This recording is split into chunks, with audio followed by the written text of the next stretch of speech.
नमस्कार, मैं आपका साथी सुमित अवस्थी। शाम के 7 बज रहे हैं, चक्रव्यूह का वक्त हो गया है। शुरुआत करेंगे, पहले 4 कहानियां आपको बताते हैं, लेकिन ये भी अपडेट कर दूं कि कुछ ही देर में प्रधानमंत्री मोदी का भाषण होने वाला है। एक नया रिकॉर्ड उनके नाम हो गया है। लेकिन पहले 4 कहानियां आज की देख लेते हैं जो आज आपने वोट करके पसंद की है। मध्य प्रदेश में राज्यसभा चुनाव, असली खेल कहां है? इस खबर में 21% लोगों की दिलचस्पी है। अगली खबर जो वोटिंग के लिए थी, नेहरू की ही नहीं और कितने रिकॉर्ड तोड़े प्रधानमंत्री मोदी ने। इस खबर को देखने के लिए 23% लोगों ने अपना वोट दिया है। अगली खबर थी, पहले ममता बनर्जी से अनुराग, अब टीएमसी से में क्यों मची है भागम भाग। इस खबर को 27% लोग देखना चाहते हैं। और जो खबर सबसे नंबर 1 वोट पाकर बनी है आज, कांग्रेस में टीएमसी के विलय की खबर। कितना सच कितना शिगुफा, इस खबर को देखने में 29% दर्शकों ने दिलचस्पी दिखाई है। लेकिन आगे बढ़े उसके पहले आपको बता दूं, एक बार फिर से याद दिलाऊं, हमारे संपादकीय मंडल ने इन तमाम पोलिंग रिजल्ट्स के बाद यह तय किया कि आज, क्योंकि इस वक्त भारत मंडपम दिल्ली में एक बड़ी बैठक चल रही है एनडीए की, जहां पे प्रधानमंत्री मोदी के कार्यकाल, जो 3rd कार्यकाल है, उसके 2 साल पूरे होने का सेलिब्रेशन है। पूरा एनडीए मौजूद है। इसीलिए यह तय किया गया कि सबसे पहले इस खबर को दिखाकर शुरुआत करते हैं आज के चक्रव्यूह की, क्योंकि कुछ ही मिनटों के बाद प्रधानमंत्री मोदी का एक बड़ा भाषण देश के नाम होने वाला है। आज 10 जून की यह तारीख देश के लोकतांत्रिक इतिहास के सुनहरे पन्नों में दर्ज हो चुकी है। एक ऐसा कीर्तिमान जिसने आज देश के 70 साल से ज्यादा पुराने रिकॉर्ड को ध्वस्त कर दिया है। प्रधानमंत्री मोदी अब भारत के इतिहास में लगातार सबसे लंबे समय तक रहने वाले निर्वाचित यानी इलेक्टेड पीएम बन चुके हैं। आज पीएम मोदी ने निर्वाचित प्रधानमंत्री के तौर पर अपने 4399 दिन पूरे कर लिए हैं और देश के पहले प्रधानमंत्री जो कि निर्वाचित होकर जब आए थे, पंडित जवाहरलाल नेहरू, उनके रिकॉर्ड को पीछे छोड़ दिया है।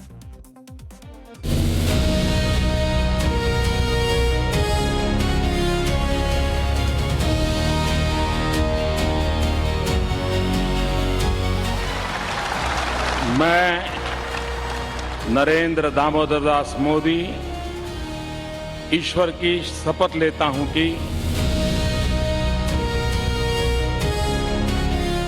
मैं विधि द्वारा स्थापित भारत के संविधान के प्रति सच्ची श्रद्धा और निष्ठा रखूंगा। मैं संघ के प्रधानमंत्री के रूप में अपने कर्तव्यों का श्रद्धापूर्वक और शुद्ध अंतःकरण से निर्वहन करूंगा।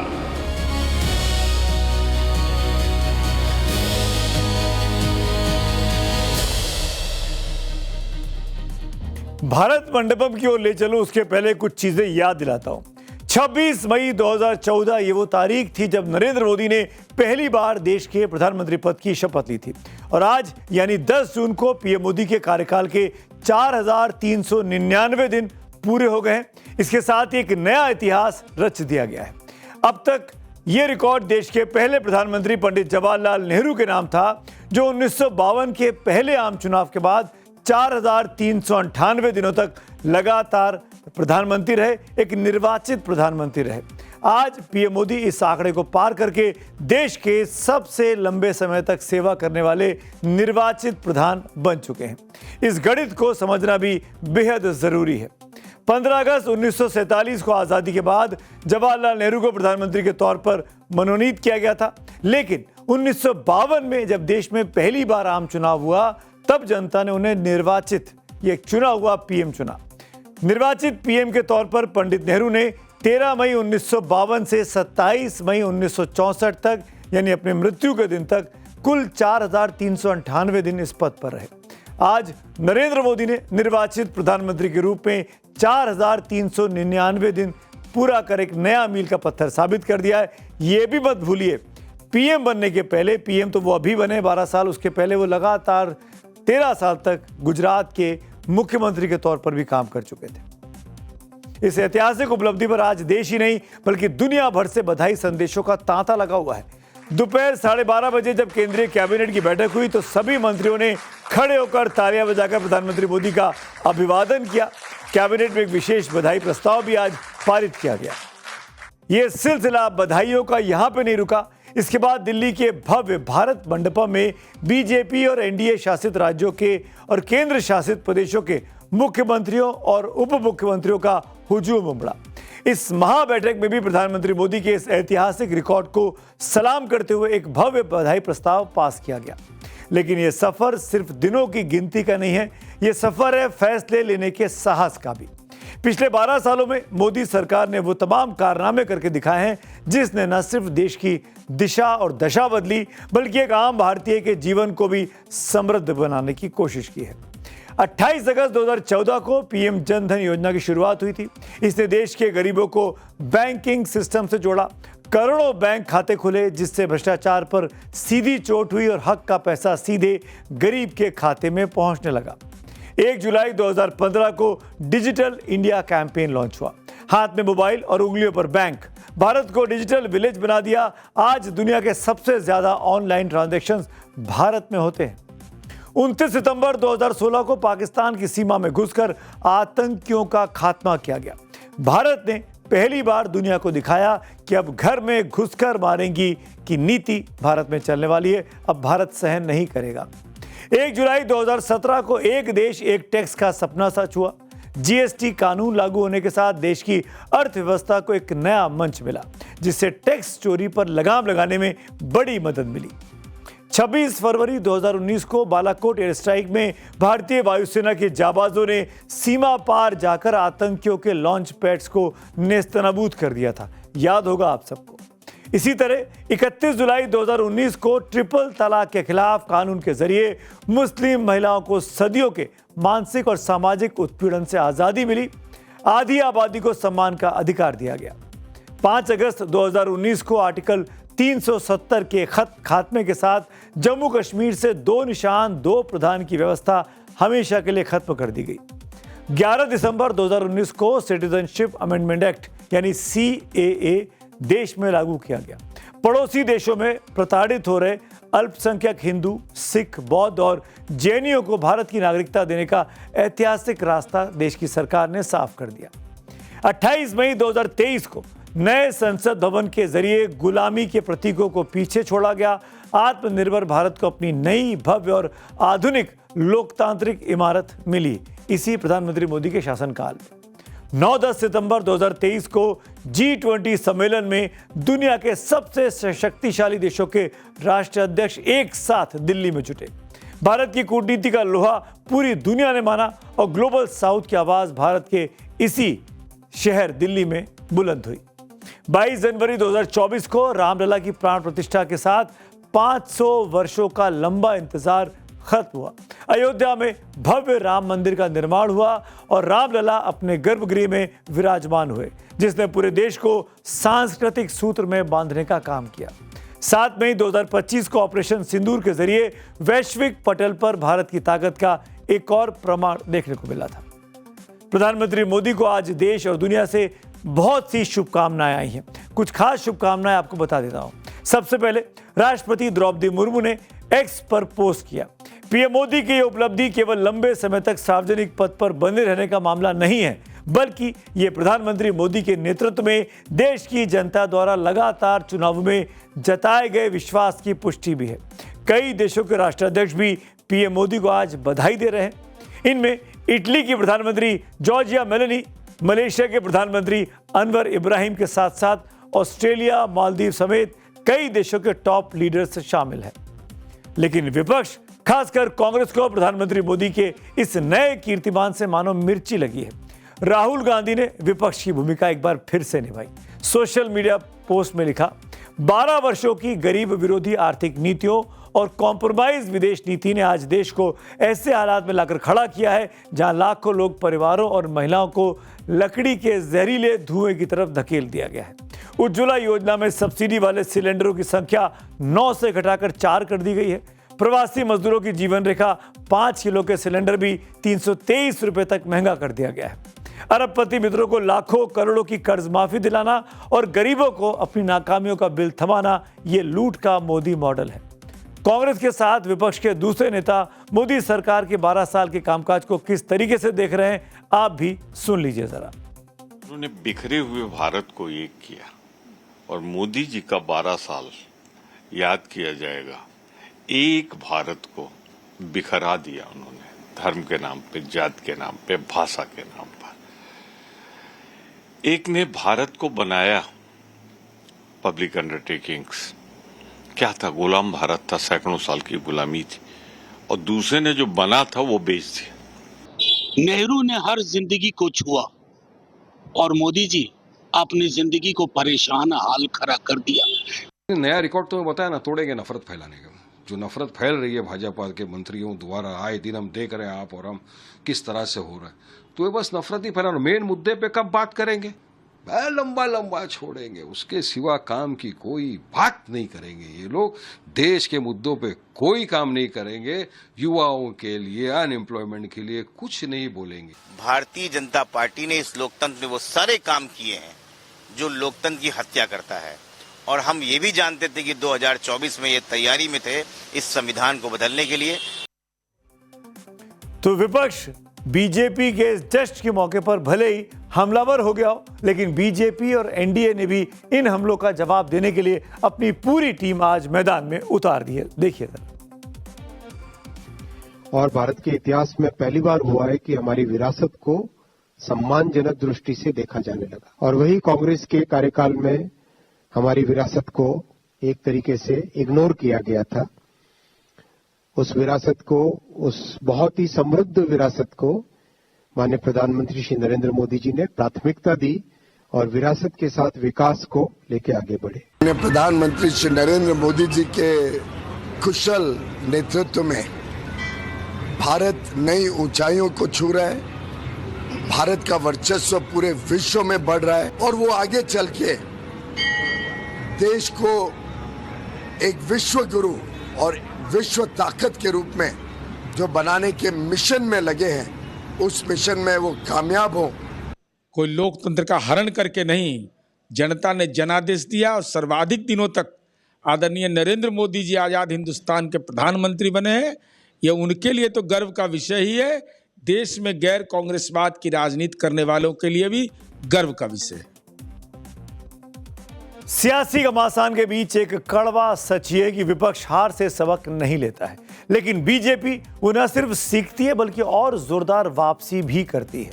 2014 में पूर्ण बहुमत मिला, 2019 में 300 के पार एनडीए पहुंच गया, और जब 2024 में ग्राफ थोड़ा नीचे गिरा, अकेले दम पर बहुमत बीजेपी को नहीं मिला, तो आलोचकों ने सवाल उठाए, लेकिन बीजेपी ने एनडीए के कुनबे को इस बीच और मजबूत किया, और फिर जो हुआ उसने सबका मुंह बंद कर दिया, खासकर विपक्ष का। तमाम अंदेशों को पीछे छोड़ते हुए बीजेपी ने 2024 में ही महाराष्ट्र और हरियाणा में जीत का परचम लहराया। साल 2025 आते आते दिल्ली और बिहार की विधानसभाओं में भी भारतीय जनता पार्टी की सरकार बनती साफ हो गई, और अभी महीने भर पहले पश्चिम बंगाल जैसा एक ऐसा किला जहां पर बीजेपी कमजोर मानी जाती थी, आज से 15 साल पहले, वहां पर बीजेपी ने टीएमसी, जो कि सबसे मजबूत पार्टी थी, उसका सूपड़ा साफ कर दिया। पहली बार राइटर्स बिल्डिंग पर भगवा झंडा लहरा रहा है। रही से एक असर असम ने पूरी कर दी, जहां पर जीत लगाकर बीजेपी ने हैट्रिक पूरी की। ये भी अपने आप में भारतीय जनता पार्टी के नाम पर एक अनोखा कीर्तिमान है प्रधानमंत्री मोदी के इस शासनकाल के दौरान। बात करते हैं आज की अगली स्टोरी की। कहते हैं मजबूरी का नाम महात्मा गांधी, लेकिन आज दिल्ली की सियासत में एक नई कहावत जन्म लेती दिखाई दे रही है। अगर सियासी गलियारों में चल रही फुसफुसाहटों पर भरोसा करें तो ममता बनर्जी के लिए मजबूरी का नाम सोनिया गांधी बनती दिखाई दे रही है, और अभिषेक बनर्जी के लिए मजबूरी का नाम राहुल गांधी बनता जा रहा है। वही ममता बनर्जी जिन्होंने कांग्रेस छोड़कर अपनी अलग पार्टी बनाई थी, वही ममता बनर्जी जिन्होंने बंगाल में कांग्रेस का राजनीतिक अस्तित्व लगभग खत्म कर दिया था, वही ममता बनर्जी जो खुद को कांग्रेस का विकल्प बताती थी, वही अभिषेक बनर्जी जो कभी राहुल गांधी की राजनीतिक क्षमताओं पर सवाल उठाते थे, वो राहुल गांधी के साथ बंद कमरे में लंबी लंबी मुलाकातें कर रहे हैं। वही ममता बनर्जी दिल्ली में पिछले 2 दिनों में 2 बार सोनिया गांधी से मुलाकात कर चुकी हैं, और इन बैठकों के बीच एक बहुत बड़ा ही शिगूफा अब सामने आया है। कितना शिगूफा है, कितनी सच्चाई है, कितनी हकीकत है, कितना फसाना है, ये तो वक्त पर पता लगेगा, लेकिन खबर बहुत दिलचस्प है। कयास लगाए जा रहे हैं कि बंगाल में करारी हार के बाद अब तृणमूल कांग्रेस का कांग्रेस में विलय हो सकता है। पहले सोनिया से गले मिली, क्या पार्टी भी मिलाने जा रही है? क्या सच में कांग्रेस में टीएमसी का विलय होने जा रहा? सोनिया से ममता 2-2 बार मिली, मुलाकात हुई, क्या सच में विलय पर बात हुई? राहुल से बंद कमरे में मिले अभिषेक, इस मीटिंग को क्यों कहा जा रहा है विशेष? क्या राहुल और अभिषेक के बीच हो गया करार? मिल गए दोनों पार्टियों के विलय के तार। सोमवार यानी 8 जून को दिल्ली में इंडिया गठबंधन की बैठक हुई थी। हमने आपको चक्रव्यूह में दिखाई हुई थी। इस बैठक में सोनिया गांधी और ममता बनर्जी गर्मजोशी से गले मिले थे, आपको याद होगा। अगले दिन मंगलवार को ममता बनर्जी ने सोनिया गांधी से उनके आवास पर पहुंचकर खास मुलाकात की थी। और आज सुबह ही एक और बड़ी खबर आई, ममता बनर्जी के राइट हैंड उनके भतीजे अभिषेक बनर्जी राहुल गांधी से मिलने पहुंच गए। अभिषेक बनर्जी के साथ टीएमसी के सांसद डेरेक ओब्रायन भी थे। अभिषेक बनर्जी और राहुल गांधी की आज की मुलाकात दिल्ली के 10 जनपद, जो कि सोनिया गांधी का आवास है, वहां पर हुई है। यह मुलाकात करीब 1.5 घंटे तक चली, जिसके बाद कांग्रेस में टीएमसी के विलय की अटकलें बहुत तेज हो गई। सूत्रों के मुताबिक अभिषेक बनर्जी जब 10 जनपद पहुंचे तो उनके हाथ में एक बहुत मोटी फाइल थी। हालांकि अभिषेक के हाथ में फाइल वाली तस्वीर सामने नहीं आई है, लेकिन ऐसे कयास लगाए जा रहे हैं कि उस फाइल में दोनों दलों के मर्जर का एक ब्लूप्रिंट हो सकता है। तो क्या सच में जिस टीएमसी को ममता बनर्जी ने अपने खून पसीने से खड़ा किया, क्या ममता बनर्जी अपना सियासी झंडा छोड़ देंगी? क्या सच में वो अपना जोड़ा फूल वाला चुनाव चिन्ह छोड़ने के बारे में सोच रही हैं, जिसकी पेंटिंग उन्होंने अपने हाथों से की थी? हम लोग तो नहीं जा रहे, तो कौन जा रहा है? एमपी लोग नहीं जा रहे हैं, 20 एमपी लोकसभा का नहीं जा रहे हैं, राज्यसभा का 2 रिजाइन कर चुके हैं, और भी रिजाइन करेंगे जहां तक मैं सुन रहा हूं। यहाँ 64 एमएलए तो कांग्रेस के साथ नहीं जा रहे हैं, तो एमपी नहीं जा रहे हैं, एमएलए नहीं जा रहे हैं, जहां तक मुझे मालूम है म्यूनिसिपैलिटी भी नहीं जाएगा, जिला परिषद भी नहीं जाएगा, तो कौन जाएगा? हम लोग कांग्रेस के साथ कोई मर्जर का सवाल ही नहीं है, सवाल ही नहीं उठता है कांग्रेस के साथ मर्जर का। विलय करेगी या ना विलय करेगी, इतनी बड़ी खबर मुझ पे नहीं है, ये मैं नहीं कह सकते। वो आला कमान हमारा जो है, ये उनका जिम्मेवारी है कि वो कहे कि क्या हो रहा है, क्या नहीं हो रहा है। हमारे पास कोई सूचना नहीं है कि कहाँ कोई विलय होते या नहीं होते हैं। चूंकि जिस तरह से टूट उनकी पार्टी के अंदर लगातार करने का प्रयास हो रहा है और लोगों को डराया जा रहा है, धमकाया जा रहा है, पैसे का लालच और इस्तीफे की राजनीति, ये जो चीजें हो रही हैं, ये सब चीजें मैं समझता हूँ लोकतंत्र के लिए बेहतर नहीं है। और इस वक्त के माहौल में और हालात के अंदर जिस तरह से राहुल जी मजबूती के साथ लड़ने का काम कर रहे हैं, तो राहुल जी को मजबूत कर करके इस लड़ाई को हम लोग पार पा सकते हैं। तो फिर उसके बाद ये सब ब्रेक लग जाएगा। 130 पे 35 पर तोड़ना बहुत, 40 पर तोड़ना मुश्किल हो जाएगा। अभी आसान दिखाई दे।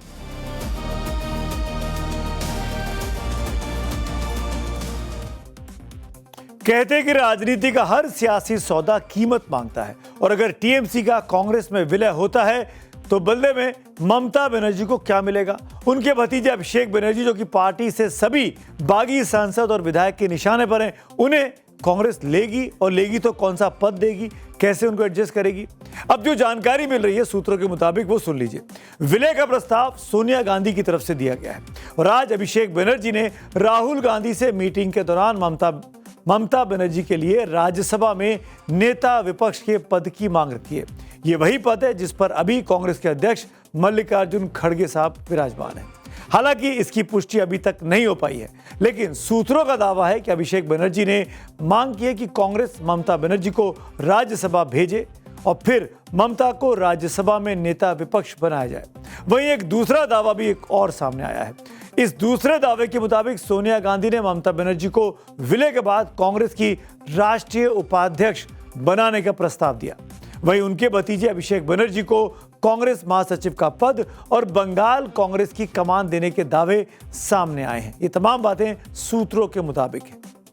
हालांकि ये अभी सिर्फ कयास है, अभी इस बारे में औपचारिक पुष्टि होनी बाकी है, अटकलें हैं। इस पर ना ही कांग्रेस की तरफ से कोई आधिकारिक बयान सामने आया और ना ही टीएमसी की तरफ से। हाँ, आज ये खबर जरूर आई कि सोनिया गांधी के ममता बनर्जी को दिए गए ऑफर के बीच कांग्रेस ने कल एक बहुत बड़ी बैठक अचानक बुला ली है अपने तमाम दिग्गजों की। कांग्रेस के संगठन महासचिव केसी वेणुगोपाल ने सोशल मीडिया प्लेटफॉर्म एक्स के जरिए ये जानकारी सार्वजनिक की है कि 11 जून को इंदिरा भवन में एआईसीसी यानी ऑल इंडिया कांग्रेस कमेटी के महासचिव, प्रभारियों और प्रदेश कांग्रेस कमेटियों के अध्यक्षों की एक जरूरी बैठक होगी। इस मीटिंग की अध्यक्षता कांग्रेस के प्रेसिडेंट मल्लिकार्जुन खड़गे खुद करेंगे। तो क्या कल होने वाली कांग्रेस की बैठक में इसी विलय के फॉर्मूले पर कोई फाइनल मुहर लग जाएगी? अगर सच में ऐसा हुआ तो बंगाल की राजनीति में विलय नाम का ऐसा सियासी भूकंप आने वाला है जिसकी किसी ने कल्पना भी नहीं की थी। पिछले कुछ दिनों से टीएमसी में जो कुछ हो रहा है वो ममता बनर्जी के लिए किसी राजनीतिक भूकंप से कम नहीं है। अब जरा विलय की राजनीति का गणित समझ लीजिए। अगर कांग्रेस में टीएमसी का विलय होता है तो सबसे बड़ा फायदा किसे होगा? जवाब है सबसे अधिक ममता बनर्जी को होगा। क्यों? क्योंकि विलय के बाद बागियों के लिए पार्टी पर दावा करना बहुत मुश्किल हो जाएगा।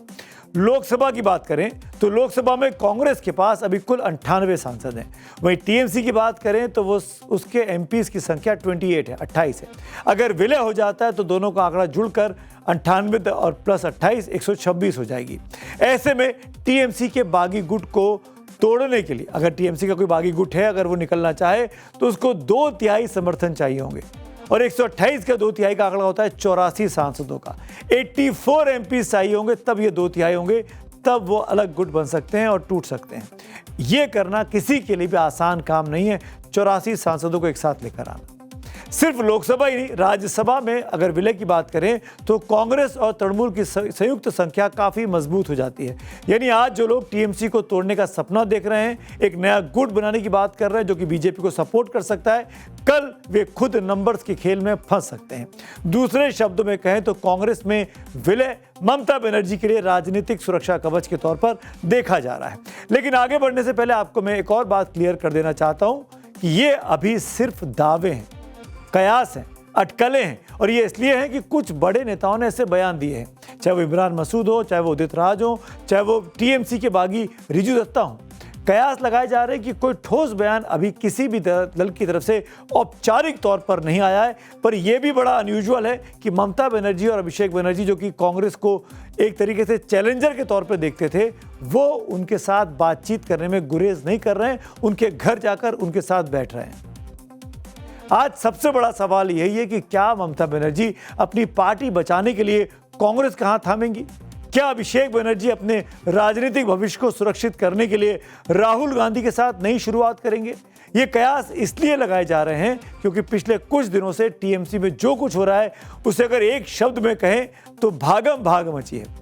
पिछले 3 दिनों में तृणमूल कांग्रेस को 2 राज्यसभा सांसद छोड़ चुके हैं, बाकायदा राज्यसभा से भी इस्तीफा दे चुके हैं। 8 जून को वरिष्ठ नेता सुखेंदु शेखर रॉय ने राज्यसभा से इस्तीफा दिया था और तृणमूल कांग्रेस को छोड़ दिया था। तो आज सुबह सुबह सुष्मिता देव ने राज्यसभा के साथ साथ टीएमसी से इस्तीफे का ऐलान कर दिया। राज्यसभा से इस्तीफा देने के बाद सुष्मिता देव हमारे से बात करती हुई, सुष्मिता जी क्या इस्तीफे की वजह आपकी रही? ये मेरे व्यक्तिगत कारण है। It is my personal decision.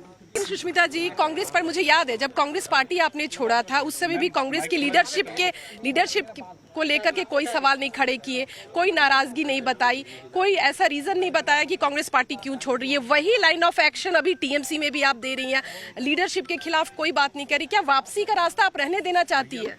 देखिए, ऐसा है कि ये मेरे संस्कार हैं कि जिसके साथ आप रहे हैं मैं उनके खिलाफ कुछ नहीं बोल सकती। मेरे ग्रीवियंसेस हो सकते हैं पर मैं पब्लिकली क्यों बोलूं? ग्रीवियंसेस किसी व्यक्ति से नहीं है, ग्रीवियंसेस मेरा करियर जैसे चल रहा था उससे हो सकता है, पर मैं किसी को दोष नहीं देना चाहती। तो टीएमसी छोड़ने के बाद सुष्मिता देव ने असम सीएम हेमंत बिस्व शर्मा से आज दिल्ली में मुलाकात भी कर ली। लेकिन राज्यसभा में अभी टीएमसी के सांसदों का क्या सीन दिख रहा है, अब जरा आप उसको इस ग्राफिक के जरिए समझ लीजिए। हमारे पास ये ग्राफिक्स मौजूद है। राज्यसभा में टीएमसी के अब सिर्फ 11 सांसद है, पहले 13 थे, दो ने इस्तीफा दिया, जैसे कि मैंने आपको कहा, सुखेंदु शेखर रॉय और आज सुष्मिता देव ने। अभी ये 11 सांसद हैं जिनका औपचारिक तौर पर पता लगना बाकी है कि ये कहाँ खड़े हैं। कुछ लोग खुलकर ममता दीदी के समर्थन में आए हैं, तो कुछ लोग एक बागियों की बैठक में दिखाई दिए थे, पर औपचारिकता हमको इसका अनाउंसमेंट का इंतजार करना चाहिए। जैसे इन दो महानुभावों ने राज्यसभा छोड़ी, क्या ये लोग भी राज्यसभा और टीएमसी दोनों छोड़ने की हिम्मत दिखाएंगे, ये हमको वक्त के साथ पता लगेगा। अब जाते हैं टीएमसी के लोकसभा सांसदों पर। लोकसभा में 28 में से 20 सांसद और राज्यसभा में 13 में से 2 सांसद, यानी कुल 22 सांसद टूटने की खबर आई है। आज टीएमसी के 19 बागी सांसदों की एक तरीके से सूची भी जारी की गई। इनमें कौन कौन है, इसे भी अब आपको दिखा देते हैं। ये कौन कौन से बागी लोग हैं, इसको एक एक करके लोकसभा के सांसदों को हम देख लेते हैं। ममता खेमा कौन सा है और बागी कौन सा है? ये ममता खेमा है। अभिषेक बनर्जी, कल्याण बनर्जी, ये डेरेको ब्रायन की फोटो गलत लगी है, सुदीप बंदोपाध्याय है, कीर्ति आज़ाद है, महुआ मोइत्रा है, सौगत रॉय हैं, और ये वो तस्वीरें जो बागी खेमा है, जो अलग हो गया है। काकोली घोष इसको लीड कर रही हैं, शताब्दी रॉय हैं, अबू ताहिर है, खलील रहमान है, असीदुल कुमार रहमान है। ये सयोनी घोष के बारे में खास तौर पे चर्चा है, जो जम के प्रचार कर रही थी ममता दीदी के लिए, जो बीजेपी के खिलाफ भाषण दे रही थी। आज खबर आई है कि ये भी निकलकर अब बागियों के साथ शामिल हो रही हैं, और ये बाकी के और चेहरे हैं जो कि बागी खेमे में इस वक्त दिखाई दे रहे हैं। यानी ये वो सूची है जो लोकसभा से टूट सकती है, बागी हो सकती है, पर इनको मान्यता देने के लिए अभी लोकसभा स्पीकर के फैसले का इंतजार है। लोकसभा स्पीकर कोई फैसला दे, उसके पहले ये मर्जर का प्लान कांग्रेस के साथ चल रहा है, ताकि संख्या बढ़ाकर इतनी कर दी जाए कि तोड़ना आसान किसी के लिए ना हो। अब बात करते हैं 3 जून को बंगाल के 80 में से 58 विधायक भी एक अलग गुट बनाने का दावा वहां कोलकाता में कर चुके हैं। इस गुट ने ऋतुव्रत बनर्जी को अपना नेता बनाया, और आज ऋतुव्रत ने एक नया दावा कर दिया कि विधानसभा में अब हमारे कैंप की संख्या 64 हो गई है। हम लोग तो नहीं जा रहे, तो कौन जा रहा है? एमपी लोग नहीं जा रहे हैं, 20 एमपी लोकसभा का नहीं जा रहे हैं, राज्यसभा का 2 रिजाइन कर चुके हैं, और भी रिजाइन करेंगे जहां तक मैं सुन रहा हूं। अब बात करते हैं आज की अगली स्टोरी की। मध्य प्रदेश में राज्यसभा के लिए कांग्रेस उम्मीदवार मीनाक्षी नटराजन का पर्चा रद्द हो जाने का मामला और विवाद भोपाल से दिल्ली तक आज गरमाया रहा। एक तरफ भोपाल में कांग्रेसी कार्यकर्ताओं ने विरोध प्रदर्शन किया, महात्मा गांधी का प्रिय भजन रघुपति राघव राजा राम गाया, बीजेपी के खिलाफ नारे लगाए और सवाल उठाए चुनाव आयोग पर।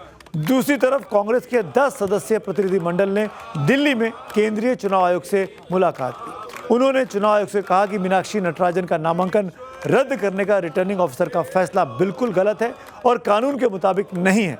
जिस आधार पर नामांकन रद्द किया गया उसका कानून में कोई प्रावधान नहीं है। सिंघवी ने यह भी कहा कि मीनाक्षी नटराजन के खिलाफ ऐसा कोई आपराधिक मामला नहीं था जिसका उन्हें खुलासा करना पड़ता नॉमिनेशन के वक्त। सिंघवी ने बताया कि कोर्ट ने सिर्फ एक नोटिस भेजा था, इसमें मीनाक्षी नटराजन से पूछा गया था कि मामले में आगे सुनवाई शुरू की जाए या नहीं, और उसका जवाब उन्होंने दे दिया था कोर्ट को।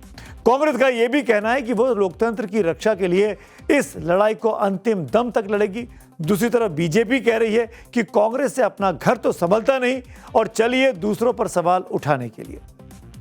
अब मजे की बात यह है कि जो इलेक्शन कानून है, जो चुनाव आयोग का कानून है, जिसमें एक खुलासा की उत्तरदायित्व है, उसमें लिखा है स्पष्ट कि आपको सिर्फ वो वाला खुलासा करना है जिसमें अपराध अगर प्रूव हो तो दंड 2 वर्ष से ज्यादा हो, और जिसमें चार्जेस फ्रेम हो चुके हो। जो हमको पढ़ने की आवश्यकता नहीं है, उसका उत्तरदायित्व, उसका कर्तव्य है आरओ को देखने की। अब इसमें कॉग्निजेंस की प्रथम श्रेणी में नहीं आता ये, यानी मैजिस्ट्रेट ने अभी तक कॉग्निजेंस नहीं लिया। कांग्रेस के नेता आपस में लड़ रहे थे राज्यसभा की सीट पाने के लिए, और इस षड्यंत्र का शिकार वो मीनाक्षी नटराजन को कर गए, और मीनाक्षी नटराजन ने भी अपने आपराधिक रिकॉर्ड को छुपा करके मध्य प्रदेश की जनता का अपमान किया, और कांग्रेस पार्टी को उनसे जवाब पूछना चाहिए। जो बात मध्य प्रदेश के मुख्यमंत्री मोहन यादव कह रहे हैं वो काफी अहम हो जाती है। क्या वाकई कांग्रेस के घर में कांग्रेसियों ने ही आग लगा दी है? क्या जीतू पटवारी को मिली सबसे चुनौतीपूर्ण काम की नाव में कांग्रेस के ही नेताओं ने छेद कर दिया है? बीजेपी लगातार कह रही है कि तेलंगाना में कांग्रेस की सरकार है और वहीं से उन्हें मीनाक्षी नटराजन से जुड़े ये डॉक्यूमेंट्स मिले हैं। अब ये बात कितनी सही है ये जांच का विषय है, लेकिन राज्यसभा की एक सीट कांग्रेस के लिए एक अनार और 100 बीमार वाली स्थिति बना रही थी। दिग्विजय सिंह ने पहले भले कह दिया कि उन्हें राज्यसभा में नहीं जाना है, लेकिन राजनीति में अक्सर होता वही है जो कहा नहीं जाता है। उसी तरह कमलनाथ के बारे में कहा जाता है कि वो भी राज्यसभा के एक प्रबल दावेदार थे। उम्मीदवारी की घोषणा से पहले वो दिल्ली आकर अध्यक्ष खड़गे से मिले भी थे, लेकिन जब राहुल गांधी के वीटो से टिकट मीनाक्षी नटराजन को मिल गया तो कमलनाथ को उनके समर्थन में उतरना पड़ा। लेकिन वो समर्थन सोशल मीडिया तक रहा। वो ना तो मीनाक्षी के नामांकन में गए, ना विधायकों की बैठक में गए, जबकि वो खुद भी छिंदवाड़ा से एक विधायक है। फिर माना जाता है कि ज्यादातर विधायक उनके ही करीबी हैं। इसीलिए बीजेपी को कांग्रेस पर ही हमला बोलने का आज मौका मिला है और कांग्रेस को मिला है लोकतंत्र पर अपना विश्वास जताने का मौका। सुनिए। आज भी संवैधानिक संस्थाओं पर पूरा उम्मीद है, इसीलिए हम ये लड़ाई लड़ रहे हैं। चुनाव आयोग ने क्या कहा आप लोग? चुनाव आयोग ने अभी हमारी सुनवाई की है और अब हम वेट कर रहे हैं। तो आपको लगता है कि आपको इंसाफ मिलेगा? हम हमारी लड़ाई में हैं। हमारा आज कहीं न कहीं लोकतंत्र में अब भी कोई न कोई प्रकार की लोकतांत्रिक शुचिता बाकी हो। चुनाव आयोग ने क्या फैसला किया अभी तक इस बारे में खुलासा नहीं हुआ, उसके फैसले का इंतजार है। लेकिन एक अपडेट आपको कॉल कर दूं, झारखंड में परिमल नथवानी का जो चुनाव चैलेंज किया गया था उस पर उनके खिलाफ जो आपत्तियां थी उसको चुनाव आयोग ने सही नहीं माना है और उनका पर्चा सही मान लिया है। अब राज्यसभा चुनाव को लेकर जारी सियासी घमासान पर इस वक्त बात करने के लिए मेरे साथ जुड़ गए हैं कांग्रेस के सीनियर लीडर सचिन पायलट, जो कल प्रोटेस्ट में भी शामिल थे। सचिन, आपको क्या लगता है क्यों मीनाक्षी नटराजन का नामांकन रद्द किया गया? ये बड़ी सीधी सी बात है। नामांकन हुआ राज्यसभा की सीट के लिए मध्य प्रदेश में और कांग्रेस पार्टी ने मीनाक्षी जी को अपना उम्मीदवार बनाया।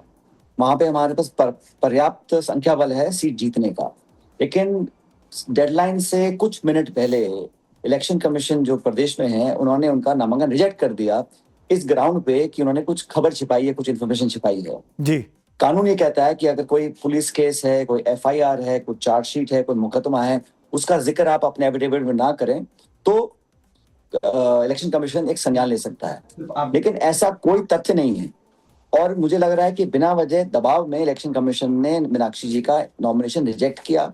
उसके 1 घंटे बाद हम लोगों ने भाई अगर आप भोपाल में रिजेक्ट करेंगे तो हम अपील इलेक्शन कमीशन दिल्ली में करेंगे।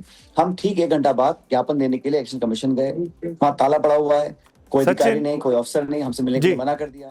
सचिन, ये बताइए कि मीनाक्षी नटराजन के ऊपर अगर जो इन्फॉर्मेशन छिपाने का आरोप है उन पर FIR है या नहीं है? उन पर नोटिस था ना, तेलंगाना में हुआ था। ये जानकारी उन्होंने फॉर्म में क्यों नहीं भरी? इसको क्यों उन्होंने छुपा के रखा?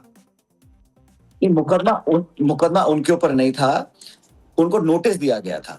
अब नोटिस पॉलिटिकल लाइफ में किसको कितनी बार मिलते हैं इसकी कोई संख्या नहीं होती, लेकिन उनपे कोई व्यक्तिगत रूप से, क्योंकि कैंडिडेट तो वो है ना, वो किसी और पे मुकदमा है उस संदर्भ में उनको नोटिस इशू किया हुआ है बहुत पहले से, वो लीगली स्टैंड नहीं करता।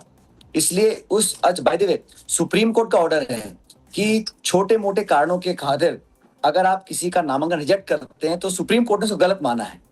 अभी झारखंड में एक और व्यक्ति का नामांकन था जहां पे कुछ कमी पाई गई, तो इलेक्शन कमीशन ने उनको 24 घंटे का समय दिया कि आप इसको ठीक करके लाइए।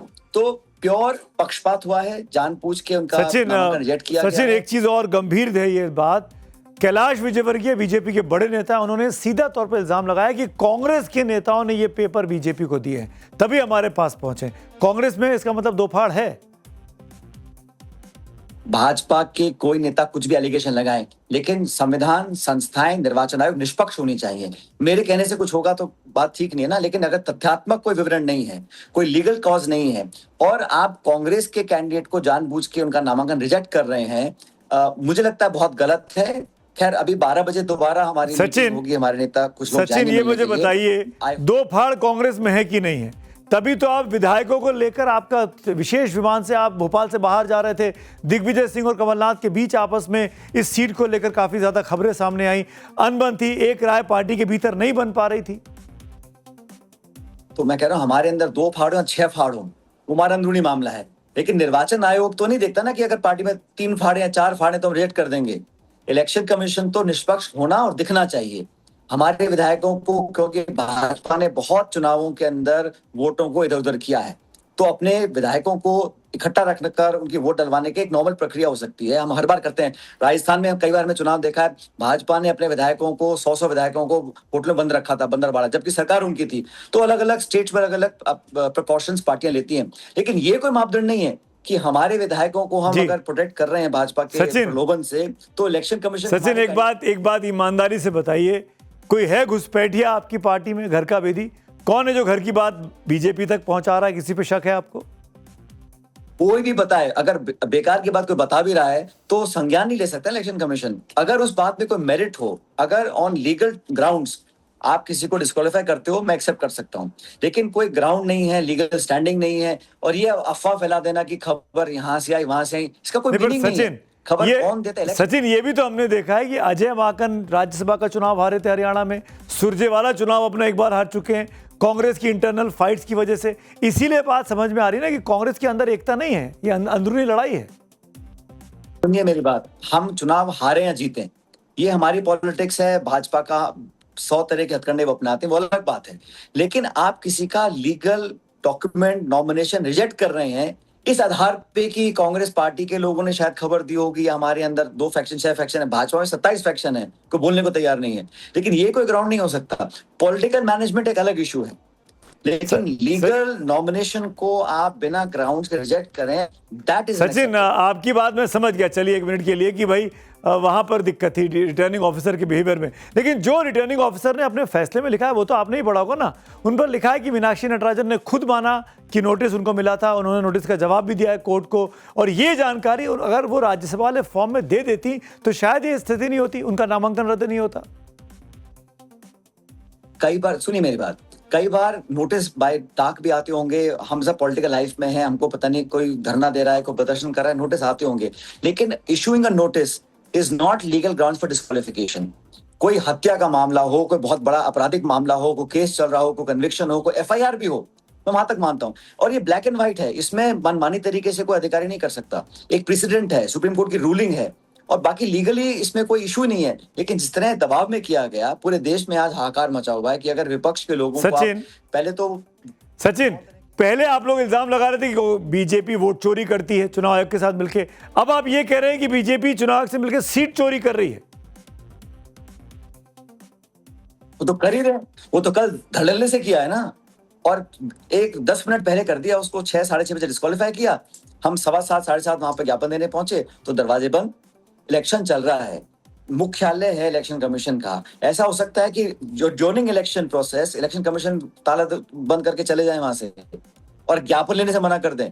बड़ी मुश्किल से समय दिया मिलने का आज, तो we will do whatever is legally required. Sachin, जो रिटर्निंग ऑफिसर वहां पर है वो तो बीजेपी का कार्यकर्ता नहीं है, वो तो चुनाव आयोग का अधिकारी है, सरकारी कर्मचारी है, वो क्यों गलती करेगा भाई? उसकी भी तो नौकरी का है, उस पर असर पड़ेगा, उसको क्या फायदा है सब चीज करके? उसको फायदा ये है कि उसके जो आह का डंडा दे रहे हैं दिल्ली से, उसको अपनी जान बचानी है अधिकारियों को, लेकिन ये एक्सक्यूज देकर, मतलब बहाने कर आप उसको एक स्मॉल फ्रिवलेस ग्राउंड्स पर रिजेक्ट करना, ये अनप्रेसिडेंटेड है।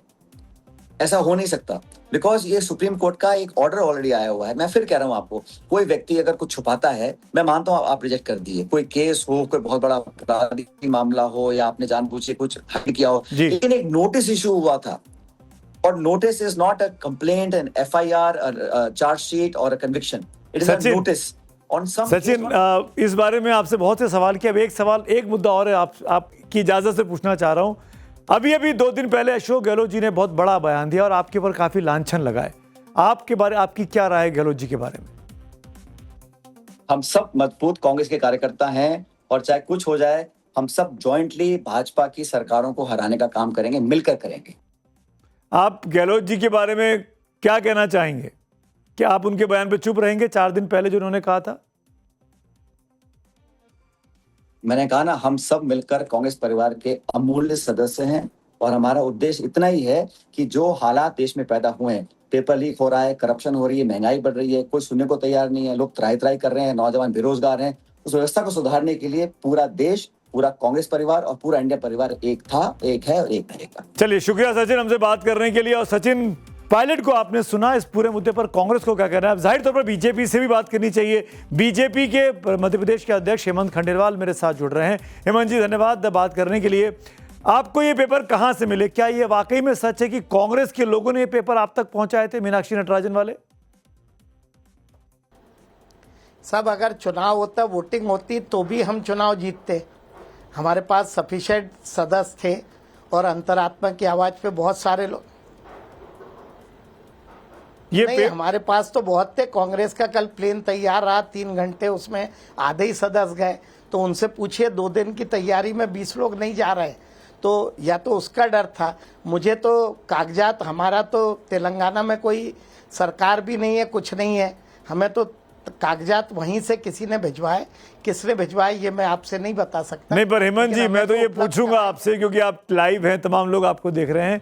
ये पेपर क्या कांग्रेस के नेताओं ने आपको प्रोवाइड करवाए या भारतीय जनता पार्टी की तेलंगाना की यूनिट ने आप तक पहुंचाए? कहां से मिले आपको ये कागजात जिसके जरिए मीनाक्षी का नामांकन रद्द करना पड़ा?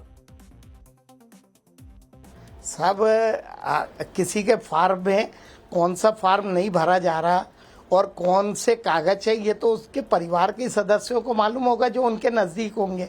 अब उन्होंने किसको दिए, किसने मुझे भेजे, ये अलग विषय है। लेकिन मुझे तो कहीं ना कहीं से कागज उपलब्ध कराए गए और एंड टाइम पे एक कागज, एक में कमी नहीं थी तो फिर दूसरा दिया, तीसरा दिया, लगातार मुझे कागज प्रोवाइड। हेमंत जी आपको कागजात मिल रहे थे लेकिन आप बता नहीं रहे। हम जानना चाहेंगे, देश जानना चाहेगा।